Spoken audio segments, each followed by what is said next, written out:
Player ratings then, Manchester United 3, Everton 3 at Old Trafford. An absolute roller coaster game of football. Really was a game of two halves, and that saying gets banded about an awful lot in instant match reactions and reviews from myself and various other people. And usually it's one that people describe, oh yeah, it's a game of two halves, we were very different in each half, but that very literally felt like I was watching a different game of football. A fantastic result for Everton, not a fantastic performance, but the team showed heart, the team showed desire, the team showed that willingness to get back into the game. And just been watching Carlo Ancelotti's post-game press conference or post-game interview, and he said we didn't deserve to lose it, and you know what, the team did show that heart to get back into it, certainly in the first 10 or 15 minutes of the second half, and then obviously with the equaliser right at the end of the game. And you take that all day. Considering the first half performance, you take that result all day long. So let's get into it. Robin Olsen, I've given him a 5, to be honest. Now, this might be slightly harsh. Some people might think it's generous. For me, he's at fault for 2 of the 3 goals. First one, he can't really do much with. I think it's a defensive error, to be honest with you. Michael Keane gets caught underneath the ball, and Mason Holgate doesn't track Cavani whatsoever. Bruno Fernandes one, I put partial blame on Robin Olsen. Don't get me wrong, I put blame on Tom Davies as well for not running out and getting at Bruno Fernandes, and I put blame on a couple of other Everton players who didn't bother tracking him down. But I just think Robin Olsen has to do a lot better there. He seems too far off his line, and he's effectively chipped from a ball. It's almost like a free kick. It's strange because Bruno Fernandes isn't moving with it, so it's a stop dead ball, and he almost chips it over Robin Olsen. For the goalkeeper of his height, he really should be doing better there, in my opinion. I don't think his distribution was great, and I think that the third goal as well, he should do better. I've seen the replay since, and he sort of slips, which is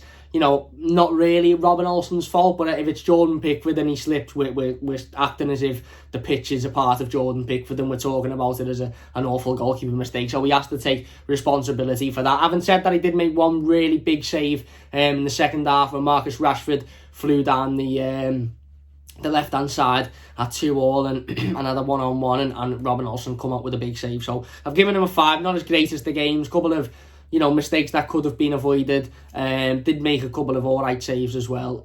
But yeah, I think he should have done better. Luca Dean, I've given him a 6. Going forward again, obviously the ball in for the free kick for the equaliser is absolutely exquisite. It's a great ball, brilliantly headed on by Michael Keane and fantastically finished by Dominic Calvert-Lewin. He also was getting forward on a couple of occasions during the second half, in that 15-20 minute spell we had where we were looking for the equaliser. He was breaking forward, he was trying to find that. Defensively, I thought both wings today, left hand side and right hand side, I think Man United really exposed us.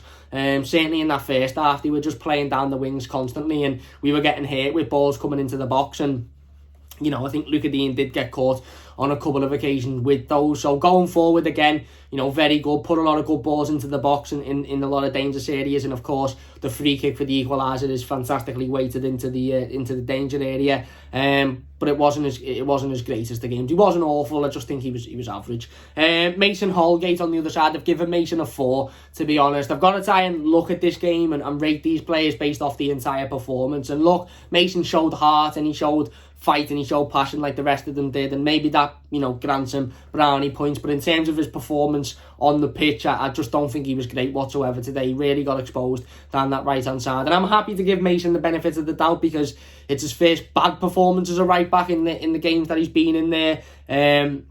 But I just don't think he done himself much justice whatsoever. Marcus Rashford had a lot of time and a lot of space with that ball, certainly in that second half after we'd gotten back into the game, and I just think it was made far too easily for Manchester United. A couple of silly mistakes on the ball as well, dilly-dallying with it instead of just getting it out. We saw that, against Leeds last weekend as well. Last Wednesday. I'm getting my days confused. It was the weekend, wasn't it? I don't know. Against Leeds anyway. The other day when we played Leeds. Yeah, it was Wednesday. It's the weekend today. I just think there was a couple of individual errors there, and I don't think it was as great as the games whatsoever. So I've given Mason a 4. Ben Godfrey, I've given him a 6. Thought he was decent. Again, defensively as a whole, I thought we were quite poor today. We allowed Manchester United a lot of time and a lot of space and a lot of, a lot of opportunities to get forward, and they are a very, very good attacking side. And they're a team that will hurt sides, and they'll come forward and they'll constantly put pressure on sides. And I think we expected a better Everton defensive performance, to be honest with you, because we've played teams like Man United, we played Chelsea, who come forward and fly forward that year, and certainly they were when we played them. Arsenal were very progressive, Leicester, away from home, and a side that do that, and we defended very, very well in every one of those games, whereas today we conceded 3 really, really silly goals, and I think we allowed Manchester United a couple of other occasions to get in behind us, and it could have been 4 or 5, if Marcus Rashford's got the right boots on. So again, I'm giving Ben a 6. I thought he done okay on the ball and when he was having to deal with things, but I don't know, he just didn't seem as comfortable as he has done recently, and he wasn't as commanding as he has been recently, and he's still a young lad, and ultimately one average performance in the middle of 5 or 6 absolutely unbelievable performances is acceptable, but he didn't particularly stand out for me. Michael Keane, then, I've given him a 6 as well. His score's boosted by the head-on for the goal, the equaliser at the end. I think he's at fault for the first goal, gets underneath the ball, as well as Mason, and he's one of those Everton players in the box when Scott McTominay drives, and basically there's 4 Everton players around Scott McTominay, and he just rises above every one of them, and I think Michael Keane's one of them. Again, wasn't his best defensive performance. On the floor, he done okay. There was a couple of times when Man United players were running at him, and he done well to sort his feet out and stick his foot in and win the ball back, but early I thought he really, really struggled today. With the ball in the air, we were absolutely screaming for somebody like a Yerry Mina in that game to just, come forward and just absolutely see it out. I think if Yerry Mina had played, we probably don't concede the 3rd goal, and we probably don't concede the 1st goal. But, again, not a great defensive performance. Conceding 3 goals isn't great by our standards, and I think we struggled today. We did, and albeit we struggled against a very good attacking side, but we still struggled. Abdoulaye Doucouré, I've given him a 7.5.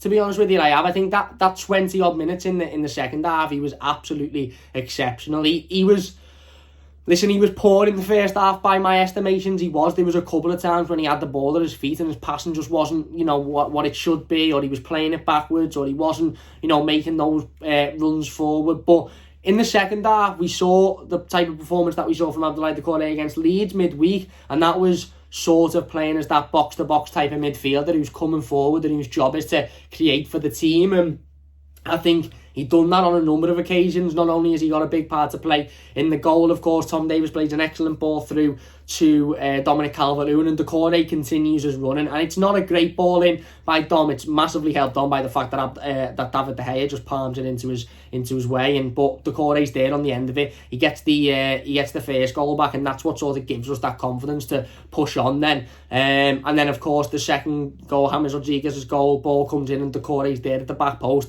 flashes it back into James. It's an excellent touch and it's an unbelievable finish by James Rodriguez. So a goal and an assist, and a much better second half performance by Doucouré. I think he's got a 7.5 there because he was the player who really, really dragged us forward in that 20-odd minute spell where we got back into the game. Andre Gomez, I've given him a 6.5. Again, on the ball, okay, but was a little bit sloppy. Didn't really affect the game in that first half. Again, we were pinned back an awful lot, and usually when we're pinned back, the defence does the job and teams don't really get the better of us, and the midfield isn't really in the game, whereas today the midfield wasn't really in the game in the first half, and the defence weren't in the game either. And again, Andre Gomez, I thought, was okay on the ball at times. A couple of nice passes, got out of danger a couple of times as well, certainly in that first opening 10 or 15 minutes that we played really well in. But then as soon as backs went against the wall, I think he disappeared a little bit. Tom Davies, listen, I've given Tom a 6.5 as well. Again, he's marked down for Bruno Fernandes's goal because he just completely watches him and cocks a leg as if he's a dog having a piss in a park.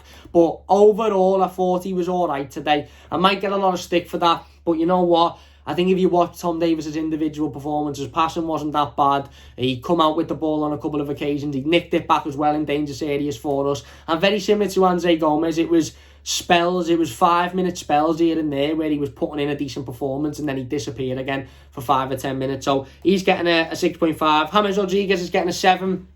Obviously, excellent goal to level it up at 2-2. Not only is it an excellent touch when the ball's fizzed in by Decore, but the finish is exquisite. He keeps his calm, he keeps his composure. We've been critical of Everton players recently not keeping the composure in certain areas, but that's something you can't be critical of James Rodriguez for. He keeps his composure, he finishes fantastically. Having said that, wasn't in the game whatsoever in the first half. I thought he was sloppy in possession. I thought there was a couple of times when he had the ball in midfield and he cut back and he gave it back to the back four for no unknown reason. And ultimately he was ready to come off. He was being substituted before he scored. He scored that goal and then he come off and he's seen talking to Carlo Ancelotti, and Carlo was asked in his post-game interview what was going on there, and he said, look, he felt a little bit of a stretch, I think he said, in his calf, so we've took him off so it doesn't get any worse. And maybe that was what James was feeling in the first half, and he didn't want to spray those long balls because of that stretch on his calf. But ultimately he wasn't at the races whatsoever. He was coming far too deep and he wasn't creating enough. But again, that's what you get from the magician that is James Rodriguez. Is in a game where he's not really creating much, he's not really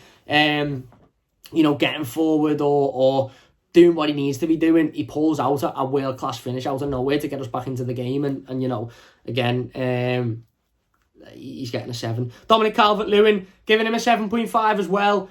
There's frustrating elements of Dom's game, to be honest with you. I think the one-on-one in the first half where he's onside, the flag goes up for offside, but he ultimately ends up being onside. I think it's very, very frustrating. He should do better. He really, really should. This is something that we've spoken about on a number of occasions with Dom, certainly after the Leeds game as well, is that he simply has to do better. In those situations, he has to do better. And he doesn't. He misses the target, and again, you're thinking it was a big chance to get a goal just before half time here and go in with the momentum and with our tails up, and he's missed it. But ultimately, the second half, he come out and he's got an assist for Decore's goal, and he's got the winner. He's got the equaliser. Getting a bit ahead of myself there. He's got the equaliser at the end, which is a really, really well taken finish. Yes, it's in the 6-yard box. Look, we know what Dom has to work on. He has to work on that composure when he goes one-on-one with goalkeepers and not losing his head and his finishing ability. But when the ball drops in the 6-yard box, you don't want it falling to anybody other than Dominic Calvert-Lewin, and he showed that today. He knocks it past De Gea and he gets us a point out the game. And then Richarlison, I've given Richarlison a 6.5. I really feel for Richarlison today, to be honest with you. I really do, because look, in that second half, he wasn't very lively at all. He wasn't. And, he had that one opportunity towards the end of the game, which could have equalised it, which, if we'd have lost the game, we'd have all been sitting here saying that was the opportunity, that was the chance to equalise it, and he misses it, and he should be doing a lot better there. He should be doing a lot better there. Probably would have been disallowed because VAR would have given some foul, but I think Dom, sees the arse out of Maguire, and Maguire's calling for a foul there. But I think in the first half, he went unnoticed, Richarlison. The amount of runs, the amount of times he had a very clear run down that left-hand side and he wasn't played in by James or Decore or Gomez. I just think it was really frustrating. And there was a couple of times where you're seeing Richarlison sort of screaming and saying, why aren't you playing me in? And there's a couple of times where you're seeing Carlo Ancelotti screaming and saying, play Richarlison, and he's there. He's got the run on the defender there. But he wasn't played in. And okay, when he did have the ball and when he was running at defenders, he wasn't, absolutely clinical. There was a couple of times where he fell over his own feet, but I still think it was frustrating to not see him played in when he's making such good runs. But ultimately wasn't massively in the game, so a 6.5. On to the subs then. Josh King, giving him a 6.5, won the free kick. That ultimately was the equaliser by running at players and trying to get forward. There was one before where he played his way through about 3 Manchester United players and played it off to Luka Dean, which is excellent. I just thought he injected that bit of pace and that bit of energy that we needed at the end of the game. And, obviously, like I said, he won the free kick with it, knocking it past the, can't remember who gives it away, and winning it. And then, the ball goes in and we equalise. So he's getting a 6.5. Alex Iwobi's getting a 6. Don't think he really done an awful lot, to be honest with you. Maybe a nice couple of passes and consoling the ball on a couple of occasions, but didn't do an awful lot. And same with Gylfi Sigurdsson, threw a couple of free kicks into the box. They were defended well, and other than that, he was there to sort of just slow the game down a little bit more, I think. And again, wasn't massively affected. So there you go. They are the player ratings. Look, very frustrating at times. There was elation, there was frustration, there was just deflation. Every Asian that you could think of, there was that today in that game of football.